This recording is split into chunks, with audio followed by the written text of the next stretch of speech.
Et si l'intelligence artificielle, loin d'être une menace pour les enseignants, était en fait leur meilleur allié? C'est la question qu'on explore aujourd'hui. On va voir comment l'IA ne fait pas que dépoussiérer la pédagogie inversée, non, elle la rend carrément indispensable. Gardez bien cette phrase en tête. Elle est au cœur de tout. C'est une remise en question assez radicale, finalement.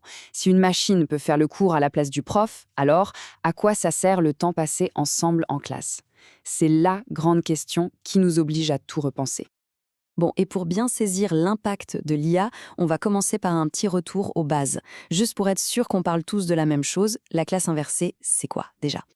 Le principe est assez simple, il est en 3 temps. D'abord, avant le cours, on découvre les contenus, à la maison. Ensuite, pendant le cours, en classe, on oublie le monologue du prof. Place à l'action, des ateliers, des débats, des projets. Et enfin, après le cours, on ancre les connaissances. C'est un schéma classique, que beaucoup connaissent, mais attention, il est sur le point d'être complètement transformé. Et voilà où l'IA entre en scène. Il ne s'agit pas juste d'un gadget de plus, non. L'IA agit ici comme un véritable turbo, un accélérateur qui vient suralimenter chacune de ces 3 phases. Regardons ça de plus près. Avant, la préparation, c'était souvent un peu passif, lire un texte, regarder une longue vidéo. Avec l'IA, on change de dimension. On passe à un apprentissage vraiment dynamique, avec des petites capsules vidéo, des quiz pour s'évaluer en direct et surtout un tuteur IA disponible 24 heures sur 24. L'autonomie de l'étudiant, elle est décuplée. Et maintenant, le plus important, c'est ce qui se passe en classe. Comme l'IA s'est occupée de la transmission brute des infos, le temps en présentiel est libéré. Et ça, c'est une révolution. Au lieu de faire des exercices d'application de base, on peut enfin attaquer les compétences de haut niveau, l'analyse, l'évaluation, la création. C'est là que le prof devient un vrai coach, un vrai guide. Et après la classe alors, fini de passer des nuits entières sur les corrections. Avec l'IA, on optimise tout ça. L'intelligence artificielle peut suggérer un premier jet de feedback personnalisé. Le professeur, lui, n'a plus qu'à valider, ajuster, enrichir. C'est un gain de temps énorme qui peut être réinvesti dans un suivi plus qualitatif, plus humain. Bon, tout ça, c'est la théorie. C'est bien joli, mais en pratique, ça donne quoi?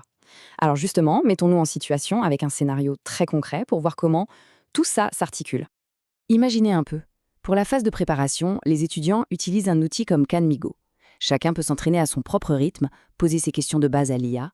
Résultat, tout le monde arrive en classe avec un socle commun de connaissances bien plus solide et surtout bien plus homogène. Et une fois en classe, c'est parti pour l'activité. On peut lancer un débat structuré. Voici la consigne. L'IA a généré une réponse sur un sujet complexe. En groupe, le premier boulot des étudiants, c'est de l'analyser pour y trouver, disons, 3 biais potentiels. Ensuite, deuxième phase, ils doivent proposer une alternative, mais une alternative bien argumentée. Là, l'IA n'est plus un oracle, elle devient un objet d'étude. On apprend à exercer son esprit critique. Forcément, si on change la méthode d'enseignement, il faut aussi changer la méthode d'évaluation. Alors, comment on mesure la réussite dans ce nouveau modèle? Sur quoi on se base? Eh bien, c'est là aussi que tout change. On ne se focalise plus uniquement sur la note de l'examen final. On va regarder des indicateurs bien plus riches. Est-ce que les activités en amont ont été faites?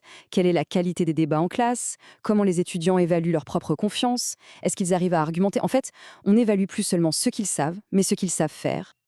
Et pour que ça fonctionne vraiment bien, quelques petits conseils pratiques.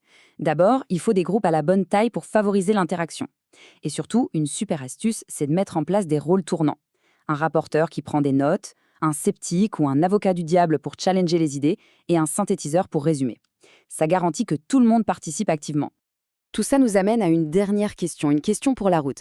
Et si, au fond, la plus grande contribution de l'IA n'était pas du tout de remplacer les profs, mais de permettre enfin à l'enseignement de réaliser son plein potentiel, de transformer l'enseignant en architecte d'expérience d'apprentissage? C'est une perspective assez vertigineuse et qui mérite qu'on y réfléchisse.